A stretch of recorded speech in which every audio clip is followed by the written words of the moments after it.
I have a pretty easy question for you. Would you like to make more money? Would you like to make that money in less time? And would you like to make that money in less time with less stress? That is the backbone of how I answer the question when it is asked of me, what is high trust selling?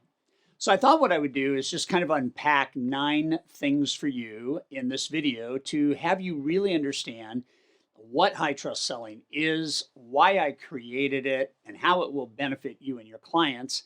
And then encourage you to take a deeper dive with us as we explore what is it that high trust can actually mean to you and mean for your family and do for you and do for your clients. And so that's what I want to do as we kind of roll forward here.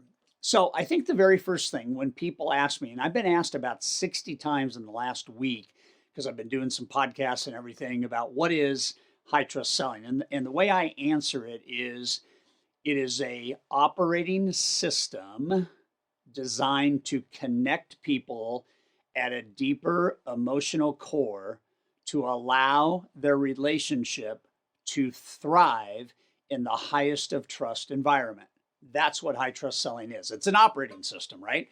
And while it is not, quote, software, while it, quote, is not a cloud solution, what it is a way of life. It is a way of being.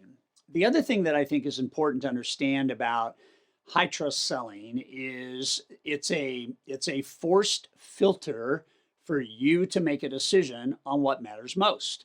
And when I mean a forced filter on what matters most, what I'm talking about actually is that filter being relationship.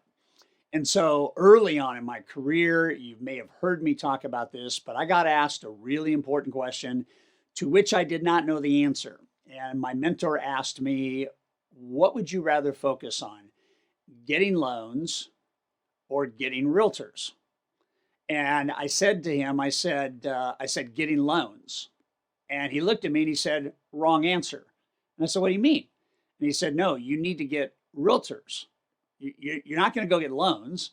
You need to get realtors. Need to get realtors that like you, that you like. You need to get realtors that trust you, that you trust, and you get to get realtors that want to experience a relationship with you. And I started thinking, relationship? I thought I was hired to do loans.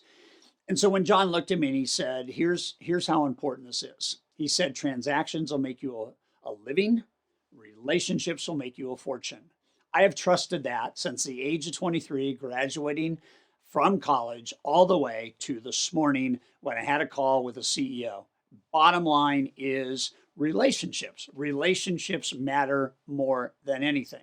So when we think about high trust, we think about relationships. We think about loyalty. We think about longevity. We think about referability. We think about attraction. We think about easy, effortless, relationships. The right relationships matter. I could go look for 10 loans from 10 realtors, or I could look for one realtor that can give me 10 loans. See the difference? And what high trust is a series of decisions that you have to make. So here's the first decision you have to make. In what do I place my selling confidence? And your selling confidence has to come down to one word. And the word is not sell. The word is help. The decision in high trust selling is I am a helper and I'm a guide. I'm not a social worker, but I'm a helper and I'm a guide. So I'm not selling anything, I'm helping, and my products and services theoretically then are going to be linked to the help that I offer. The second point that high trust selling defines is this idea that call confidence, the opposite of call reluctance, call confidence comes from having a predictable process of influence.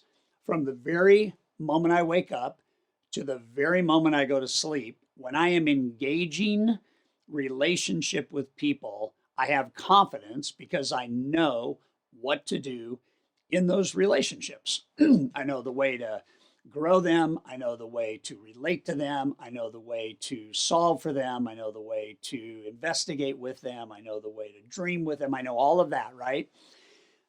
So I move from this state of call reluctance, which is usually based on fear of a call that hasn't happened, and that's giving your power away, to call confidence, knowing that you do this so well that you can actually be a little bit picky and choosy about who you engage to do relationship with. So that's number two. Number three in the high trust kind of methodology is selling is solving. Greater solutions equal higher trust. Greater solutions equal higher trust. And so the real estate agent or the lender, the leader who's hiring and recruiting, man, even off the job in your family relationships and your friendship relationships, it's super important to understand that I want to be a resource to help people solve the challenges they face. And you're always in demand when you do that. Here's the fourth point.